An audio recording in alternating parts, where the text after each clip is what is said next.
Bem, gente, boa tarde, boa noite, bom dia para quem está começando agora o dia vendo esse vídeo.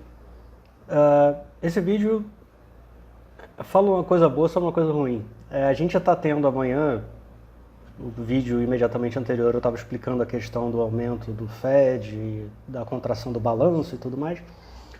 Mas o que eu estou observando, e eu vivi muito intensamente a crise de 2008, já estava no mercado profissionalmente, gerindo recursos de terceiros e tudo mais, e sou um bom nerd estudioso, gosto de estudar a crise para entender padrões, e eu estou observando no S&P uma coisa muito similar que eu vi em 2008, que me deixou mais ou menos feliz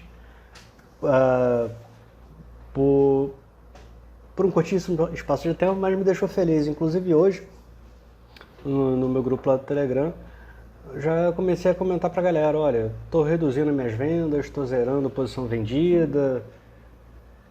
Mas por quê? Qual é a lógica dessa brincadeira? Essa figura que vocês estão vendo aqui é do S&P do final de 2007, adentrando 2008 até março, até o mês de março. Havia já uma série de temores, já havia um desconforto, mas o mercado não tinha nenhum sintoma, não tinha nada. O sintoma já existia, mas não existia nenhuma crise, não existia nada muito pungente, nada muito caótico.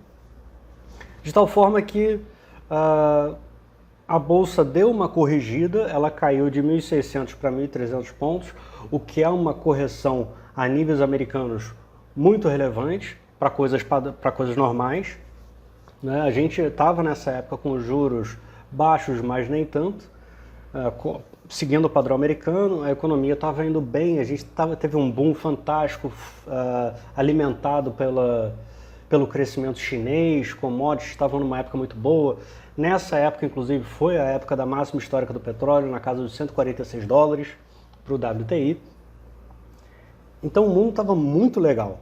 Só que tem alguns filmes que eu recomendo que vocês vejam, acho que vou conseguir deixar aqui na descrição do vídeo os vídeos que vocês têm que ver, que falam sobre o excesso de crédito, a facilidade de crédito e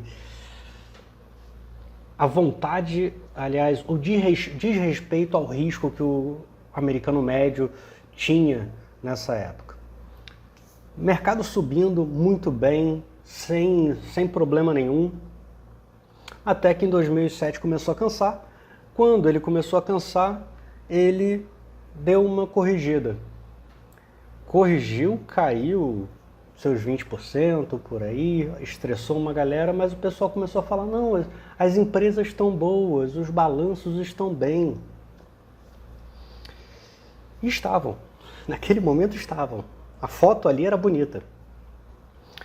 E aí o que aconteceu? O mercado subiu, ele recuperou coisa de 15% daquela queda, daquele ponto de mínimo. Aqui era aquela queda inicial que eu mostrei para vocês, a lateralização, e aí ele subiu. Até que começou a dar a confusão que deu, né? Aperto monetário, instituições financeiras quebrando, desespero total, crédito escasso, a situação de ativos de risco ficou em frangalhos. Ninguém queria correr o risco de emprestar dinheiro para ninguém. Quem tinha não emprestava e quem não tinha estava desesperado atrás. Então foi uma desalavancagem da economia numa velocidade agressiva demais. Mas lembrem, até aqui, até o final de 2007, início de 2008, os balanços das empresas estavam ótimos. No geral, ninguém falava, não se falava um ai com relação a risco de calote, nada demais. Chegou o meio do ano, chegou maio, junho. No meio de maio tivemos o ápice do S&P desse movimento, que terminou com uma queda de 57,3% deste ponto, não é da máxima local aqui anterior, que foi terminar em 2009. E a situação do mundo ficou extremamente desconfortável. Eu me lembro de conversar com então sócio meu sobre qual tipo de coco a gente ia tentar vender na praia, porque a economia como a gente conhecia estava acabando. De fato, aconteceu, a economia mudou muito, a forma que os mercados financeiros mudaram, a forma que os bancos centrais passaram a trabalhar mudou completamente. Eles passaram a ser atores principais em vez de coadjuvantes. Em vez do cara ser o cara que só segura as petecas, ele passou a ser o petequeiro principal. Então é uma situação que mudou agressivamente. E hoje, o que eu vejo é uma situação muito similar. O gráfico está mais concentrado aqui porque ainda não tem o futuro, eu não tenho uma bola de cristal. Mas o que eu estou vendo? Eu estou vendo amanhã, no vídeo anterior eu falo sobre o que tem amanhã, o que tem no dia 16, talvez vocês vejam isso no dia 16. Mas o que eu estou vendo é exatamente uma noção de que as coisas estão sendo esclarecidas. E uma coisa que o mercado adora é certeza.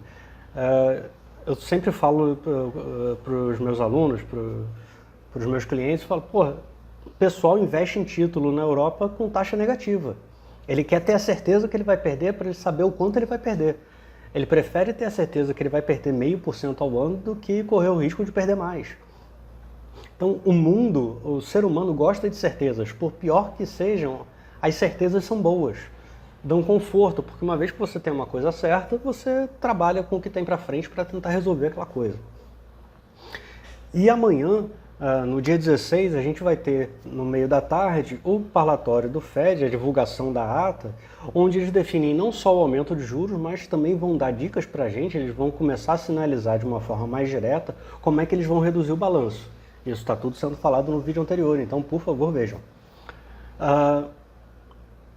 A questão de termos uma desalavancagem e tudo mais vai trazer uma clareza.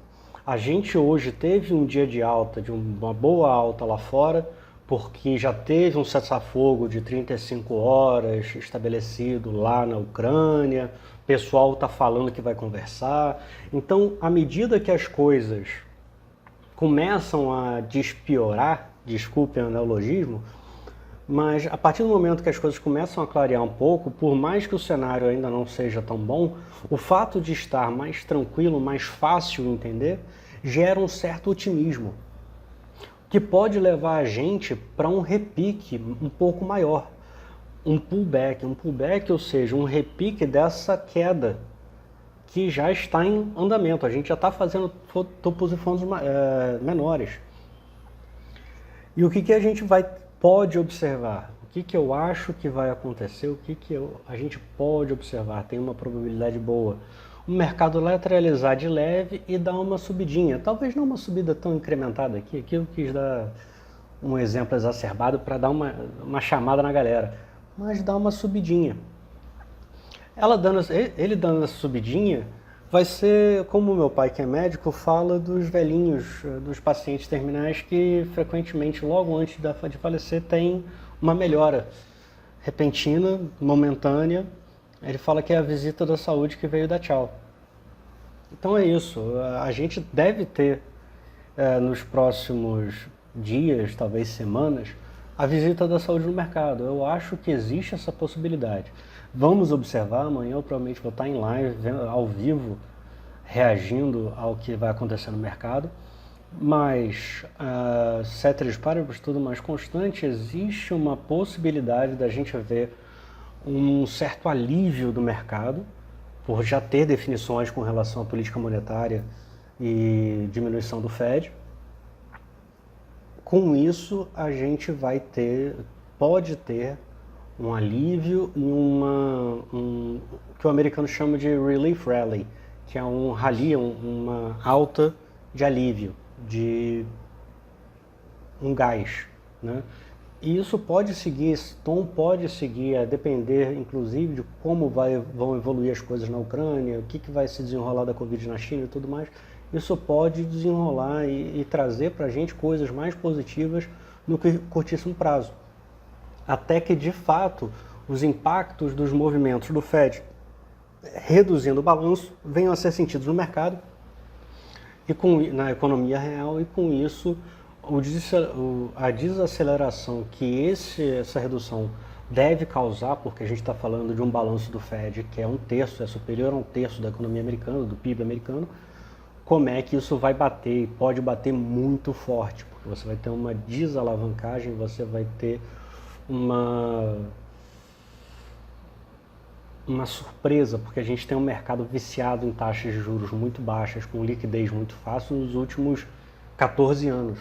Então tem muita gente no mercado que nunca viu dinheiro ser difícil lá nos Estados Unidos. Então o dinheiro ficando mais difícil, a coisa ficando mais complexa, no decorrer do ano, até o meio do ano, a gente começa a ter sintomas da dificuldade do crédito, do mais dificultoso acesso,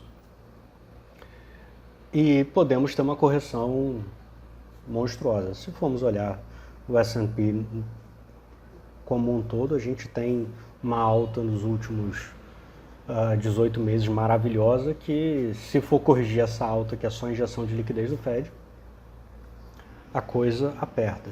E uma das coisas que me faz ter essa ideia de que pode ter uma correção é porque, se a gente olhar para a injeção de dinheiro que o Fed fez junto aos mercados e tudo mais, a gente não teve tanto impacto econômico assim. A atividade econômica melhorou, é claro, tá tudo bem, mas você não teve o reflexo disso no PIB. O PIB não cresceu tanto quanto a expansão do Fed cresceu. Tá? Isso é muito importante. Então o dinheiro foi para algum lugar.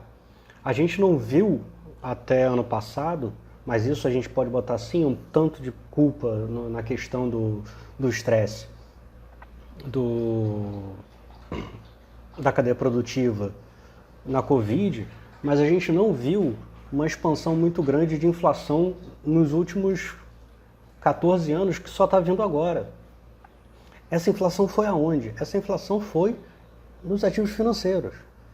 Você tem títulos que estão precificados lá embaixo e você tem ações precificadas lá em cima. Porque os balanços das empresas estão bem legais. Lembra do que aconteceu em 2007 para 2008? É exatamente o que a gente vai ver agora em 2022. Então, é um negócio que a gente não vale ficar vendido agora, a não ser que dê uma cagada incrível. Já deu para surfar a queda, já deu para ganhar um dinheirinho. Galera lá no meu grupinho no Telegram, pô, a gente fechou hoje o balanço das quedas e tudo mais. Desde a 14 de fevereiro até agora, um mês, subimos lá na casa de 8%.